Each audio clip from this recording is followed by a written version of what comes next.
Manchester United versus Arsenal. Yeah, ahead of the big game on Sunday, let's hear from both managers, Mikel Arteta, but first, Erik Ten Hag. Tough opponent. They started really well, as we all know, in the season.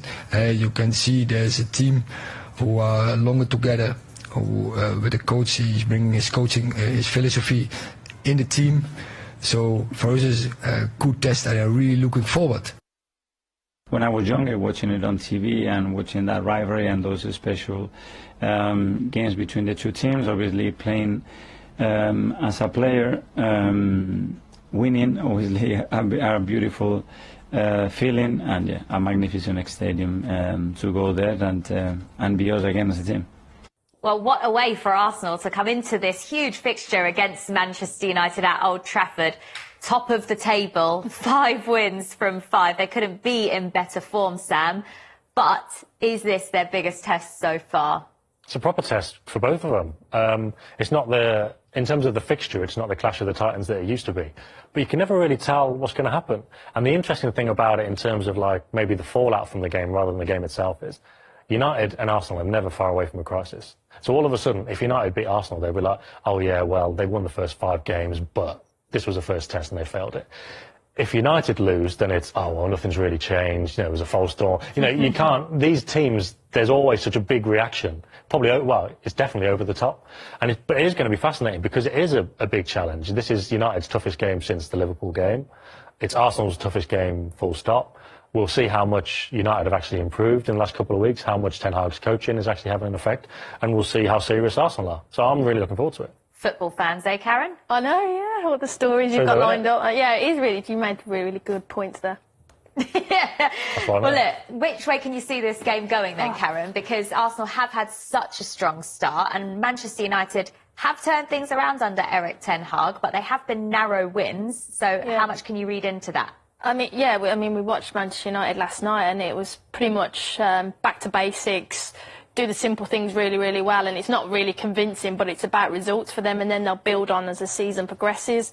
For Arsenal, I think for the first, well, this is from last night, you know, the mistake probably opened up from Leicester and then they just punished them, and it's good to see the youngsters up front really coming into their own now, and the confidence, and it was a good finish from Sancho. But just on the back of Arsenal, I think for them it's the consistency of the players. The first 3 games, he didn't change the team. They've had a couple of injuries now. So I'm quite intrigued, especially in the midfield area. Is Partey fit? Is Ødegaard fit? Is Ramsdale fit in goal? That's the big test for them, that if the few of their key players of the spine of the team are not in, how does that impact the team? There's been a few question marks over a fair few of those Arsenal players coming into the game, hasn't there, Karen? But in terms of the mood at Arsenal, it's so positive. Where has that come from? Has that come from Arteta?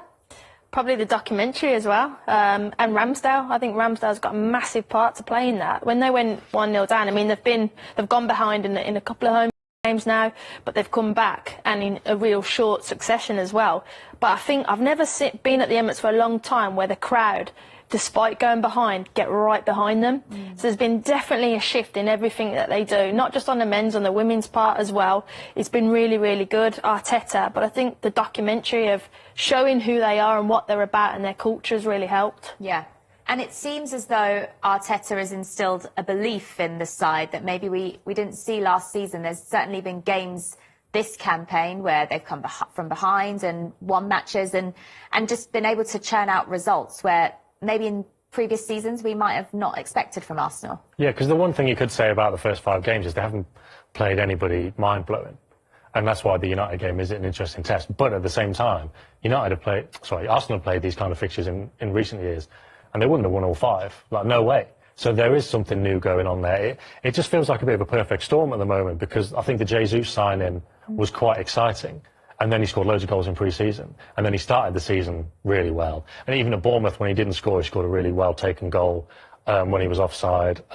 Did brilliantly to set up Martinelli, to set up Ødegaard for the first goal. So there's a lot of things there they can get a hold of. That Saliba song that they keep singing. Which they stole from Brighton, by the way. Oh, really? Okay. Yes, it was Basuma's song. Right, okay. Maybe Tottenham will try it. Probably not. Not bitter. Not bitter at all. But it seems like it just everything's, you know, everyone's buying into it. Is that the recruitment of character as well, though, not just player profile? Well, we were talking about the transfers earlier on, and the only thing you could maybe say about City their business is losing like really good characters in the dressing room. Zinchenko, Jesus, Fernandinho, who's gone, Sterling. and Sterling as well. But the three I mentioned in particular, if they're not playing, they're still in really good mood. Well, There's still really good people around. They've got this good start to the season. They're all in a good mood. Can they challenge? No. No, they can't compete with City, but the minimum should be top 4, and then the rest is up to them, really. But it is interesting when they start to play Thursday, Sunday, in Europe, and then a couple of injuries, and then see how it goes. That's the big test for them. Well, Manchester United will be in the same situation, won't they? Because they'll be playing on Thursday nights in the Europa League too. But they have invested in this transfer window, signing an £82 million striker from Ajax in Anthony. What can we expect to see from him, and how is Ten Hag going to manage the minutes of him, Rashford and Ronaldo? Well, I think he's already said those type of players will need... You're shaking your head, Sam. It's a mess. It's a mess. You think? They needed to get rid of Ronaldo, didn't they? He's not good around the place. And he wanted to go, Tim. He's not played in the last 3 games when they've won. I don't think Ten Hag particularly wants to play him. Rashford's still massively out of form. Anthony, did he play off the right? And they've got Sancho already. Plays on the right, yeah. So it's an interesting option, but it was kind of what I was saying about Chelsea having 2 great left backs. It's like you've got Sancho, you've got Anthony.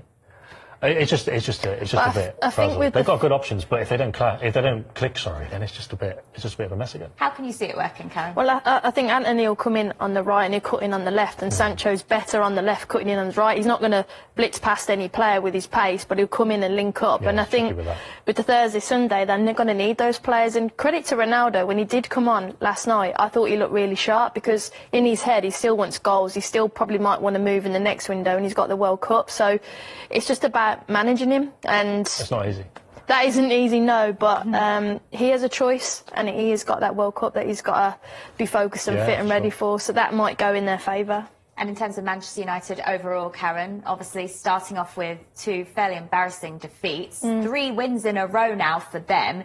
Do you feel like that's helped just settle Erik Ten Hag into the club and maybe get some of the fans on side that were unsure? Well, it couldn't have got any worse. No. The first 2 was the worst I think I've ever seen them. But, yeah, I think, like I said, they're literally going back to basics. They're not playing great. They're not... I mean, De Gea's now actually going long. They're not playing out from the back. They're not doing things that they're not, particularly strong at. They're just playing and going direct and playing first balls, second balls, and getting the confidence in the final third. Like I said, as the season progresses, they'll get better, but I'm also really impressed with Casemiro. I think he'll start against Arsenal, and I think he'll make a massive impact.